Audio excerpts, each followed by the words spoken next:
Good evening, Frala Flahia Tuhane, Hada Dola do Malatala Tutupu. Koe whahita punei koa kamata e taunga hua he Pau TV I makefu, ha kua hoko mai tuai e mtakau he tau ensinia mai saina.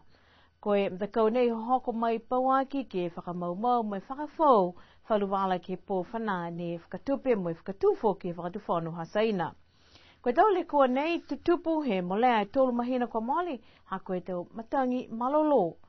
Kua malona e tahavala microlink he matapotu I lunga kua lahi e hi.